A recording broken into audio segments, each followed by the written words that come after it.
예, 오늘은 이제 밤에 일어났던 일들에 대해서 조금 이야기를 해보고요. 미연준의 그 정책, 앞으로 어떻게 될 것인지 좀 간략하게 설명드리면서 마치도록 하겠습니다. 주말에 뭐 다들 잘 보내고 계신지 모르겠습니다. 이게 주식이라는 것이 참 힘든데, 힘든 속에서도 이 가족들과 긍정적인 생각 가지시면서 주말 보내시다 보면은 또 좋은 일이 있을 거라 생각이 듭니다. 보시다시피 나스닥이 하락했음에도 불구하고 필라델피아 반도체 지수가 0.5% 상승을 했습니다. 근데 미국 지금 나스닥 선물을 보시게 되면은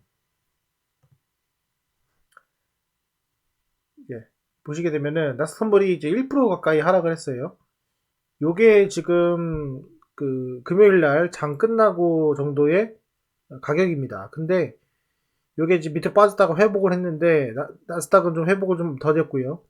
필라델피아 반도체 지수가 되돌림이 나왔고 외환시장은 보시면은 0.89% 정도 하락을 한 1385.99원에 마감을 했습니다. 요거를 좀 제가 좀 말씀을 드려보고 싶은데 뭐 의미부여하자는 이야기는 아니고요. 과거에 이제 미국이 금리 인상을 했을 때 어떤 식으로 인상을 했었냐면은 금리 인상을 했어요. 근데 이게 단계적인 인상을 했습니다. 이렇게 이런 식의 인상을 하다 보니까 뭐가 생기냐면은 물가가 그냥 이렇게 비스무리하게 꺾이든 말든 꺾이든 말든 따라왔다는 거예요. 예. 근데 과거엔 이게 이렇게 왜 왔냐?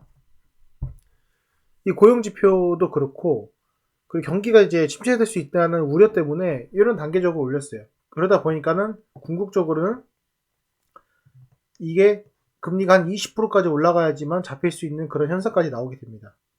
과거에 답습했습니다. 이게 1980년대일 거예요. 이제 이걸 답습하다 보니까 많은 사람들이 이렇게 하면 안 된다 해서 지금 하는 것이 뭐냐면은 이렇게 했다가 지금 이게 빅스텝으로 가죠. 가다 보니까는 물가가 이제 확실하게 잡히려고 노력을 한다는 거예요. 그러니까 이게 하는 이유가 과거에 우리가 그 겪었던 실패, 정책 실패에 어떤 그 똑같은 것들을 답습하지 않고 다른 방식으로 가겠다라는 거예요. 근데 과거에 또 뭐가 잘못됐었냐면 단계적으로 오르다가 물가가 꺾이기 시작하면은 내려요. 또 올리다가 내리다가 이게 그러니까 이거 완전히 거꾸로 이렇게 가는 거예요. 그러다 보니까 어떻게 되냐면은 내성이 생겨가지고 어차피 금리는 오를 것이고 어차피 물가는 오를 것이야. 라다 보니까는 이게 더 사지는 거예요. 근데 이게 장기화가 되면 뭐가 문제가 되냐? 임금이 오르죠. 임금이 오르게 되면은 오른 임금은 다시 이게 떨어지기가 힘들기 때문에 물가가 계속 올라간다는 거죠. 지금 잡으려고 하는 것이 오히려 장기적인 입장에서는 저는 이제 좋다고 생각이 들고 금리를 이제 올렸는데 이제 3.5%까지 올릴 수 있다라는 얘기가 나옵니다. 근데 이게 상당 기간 짧은 기간 나와요. 그래 다행인 건 뭐냐면 뭐 실업자 수나 고용 지표나 이런 것들이 그나마 견조한 상황, 과거와는 완전 다르다는 거죠. 그렇기 때문에 이렇게 올렸고 그게 이제 과거와의 가장 큰 차이는 뭐냐면은 저는 개인적으로 이 셰일가스라고 생각을 합니다. 그래서 미국이 자주적으로 에너지를 처리할 수 있는 그런 능력과 수출할 수 있는 그런 능력, 그리고 그 가격을 조절할 수 있는 어떤 위치에 서 있기 때문에 사실은 이런 것들을 할 수 있다 이렇게 생각이 들고 거기서 창출되는 신규 인력들, 고용 인력들로 인해서 경기가 돌아갈 수 있다라는 그런 자신감이 있는 것 같습니다. 어쨌건 제 개인적인 생각이지만 이제 또 이제 금리 인상이 나왔습니다. 이 0.75인지 1.1%인지 하겠지만 제 생각에는 0.75면은 호재일 것 같아요. 왜냐면 여기까지 이제 올라가면은 원하던 목표까지는 올라갔거든요. 그거의 중간치입니다. 그리고 1%면은 상한치입니다.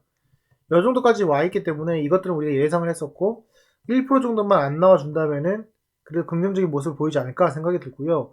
그런 것들로 인해서 사실 시장에서 좀 겁을 먹고 움츠려야지만 이런 효과가 있다.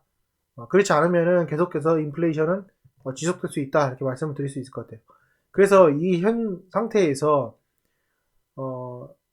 이 금리 인상에 대한 가장 큰 직격탄인 기술주들 그리고 특히 반도체 비메모리 종목들이 미증시가 쭉 빠지면서 더 많이 빠졌단 말이에요. 그 상태에서 비슷하게 흘러내리는 것이 아니라 받는 구간을 줬다는 거죠.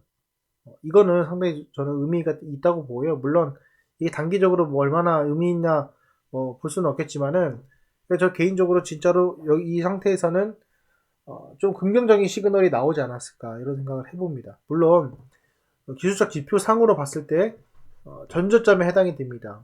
쌍바닥에서 이 정도 여기까지 내려왔죠. 3전여까지 내려왔고 근데 여기서 내려가면은 이제 연말 된단 말이에요. 연말 되면은 이제 배당금도 나오고 그럼 배당금 나오고 또 그래야 되는데 이게 지금 가치 대비 봤을 때 배당률이 높단 말이에요. 높을 수밖에 없습니다. 그러면은 당연히 주가가 일로 몰릴 수밖에 없어요. 그런 점이 있기 때문에 그런 연말 배당 효과도 좀 우리가 누려볼 수 있는 그런 장점이 있을 것 같고 그리고 뭐 유럽 경기나 미국 경기가 안 좋다 하지만은 이미 이제 수출이 나갔던 것들의 연말 이제 환차익에 대한 것들도 기대를 할 수 있다. 연말 환차익 같은 경우에는 수출 비중이 70% 이상 정도 되는 기업들은 환차익을 좀 기대할 수 있다. 물론 이제 그게 원자재 가격과 원자재 수입과 비교를 해봐야겠지만은 그래도 고부가 가치를 내는 기업들 같은 경우에는 상당 부간 영업이익에 대한 환차익을 얻을 수 있다 이렇게 좀 말씀을 드릴 수 있을 것 같습니다. 이 점 참조하셔가지고 여러분들 비록 힘들겠지만 투자하시는데 도움이 되셨으면 좋겠고요. 0.75 쫄지 말고 0.75는 반영돼 있다 이렇게 생각하면서 접근하시길 바라겠습니다. 예, 오늘 영상은 여기까지 하겠습니다. 감사합니다.